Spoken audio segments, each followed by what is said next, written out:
We rotated, defied, moon, race car, run, food, minim, walk, num, aurora, the paper, kayak, peep, thread, tennet, pop, Anna, toot, oh, Eve, dad, wow, Malayalam, gag, riddle, Eve, Vaditya, cat, Isa, borrow or rob, my gym, ID, with I, don't know. Thank you for giving this opportunity. Sir నేను TV చూసినప్పుడు ఒక ప్రకటన వచ్చేది. దాంట్లో ఒక గుంటలో ఈ chocolate తినండి, నాలికను లపలపలాడించండి అనేవాడు.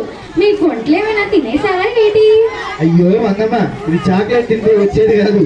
దీన్ని భ్రమక పదాలు అంటారు. అంటే అక్షరాన్ని ఎటు తిప్పి చెప్పినా కూడాను ఒకటే వచ్చేది.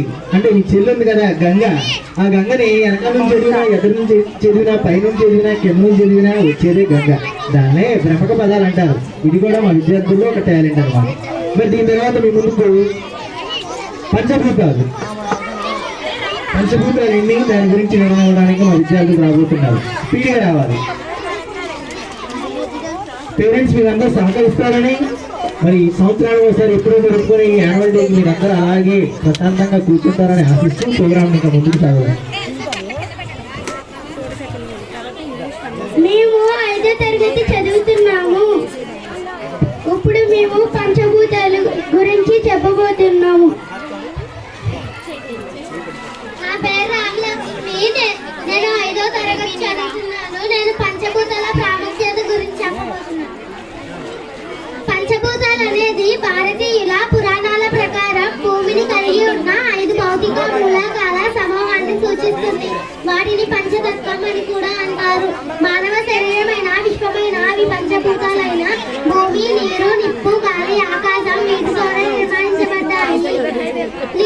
నీటికి అద్భుతమైన జ్ఞాపక శక్తి ఉందని నిరూపించడానికి ఇప్పుడు కావాల్సినంత శాస్త్రీయ నిర్మాణం ఉంది. మీరు నీటి వంగని చూస్తే ఒక ఆలోచిస్తారో ఎంతో ముఖ్యం. అందరికీ నమస్కారము. నా పేరు కొన్నా. నేను 5th క్లాస్ చదువుతున్నాను. ఇంకా మొదలు పెట్టబోతున్నాను. ఇవి ఆనందించండి. మిగతా పంచభూతాల కంటే మన భౌతిక శరీర నిర్మాణానికి భూమి మూలాధారము, మన చుట్టూ ఉన్న భౌతిక పదార్థానికి భూమి మూలము. భూమి అయినా దానిని మనం జీవితాలకు మూలాధారంగా గ్రహించడం అవసరం. ఎందుకంటే చాలా మంది తమ శరీర మనసులనే అనుభూతి చెందగలుగుతున్నారు. కాబట్టి మన అంతరాల్లో ఉన్న మూలభూతమైన భూమిని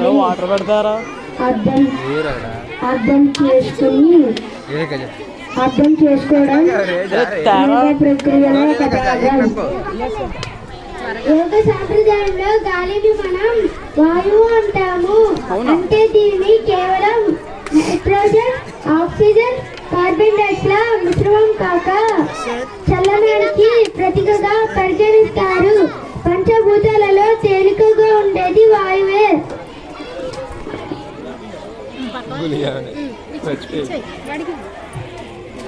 భారతీయ సంస్కృతిలో దీనిని అగ్నిదేవుని 2 ముఖాలు ఉన్నవారిగా, గొర్రెల స్వారీ చేసేవారిగా వ్యక్తీకరిస్తారు.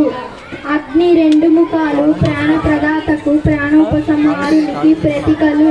మనలో అగ్ని లేకపోతే మన జీవ ప్రాణమే లేదు. కానీ అగ్నితో జాగ్రత్తగా వ్యవహరించకపోతే అగ్ని అదుపు వేగంగా అన్నిటినీ దహించి వేస్తుంది. My name is Habiba. I am studying 5th class. ఆకాశాన్ని శూన్యంగా అర్థం చేసుకోవద్దు. అది ఇద్దరు అసలు ఇద్దరు కూడా సరైన పదం కాదు. కానీ దగ్గరగా ఉన్న పదం ఇద్దరంటే అంతరిక్షణం, ఖాళీ ప్రదేశం కాదు. అభివృద్ధికి స్వచ్ఛత కోరని పంచభూతాలు సహించకపోతే మీరంతా ప్రయత్నించినా ఏమీ జరగదు. వాటి సమానంతో అతి ప్రాముఖ్యత మీ జీవితం ఒక సంభవం అవుతుంది. అందరికీ ధన్యవాదాలు.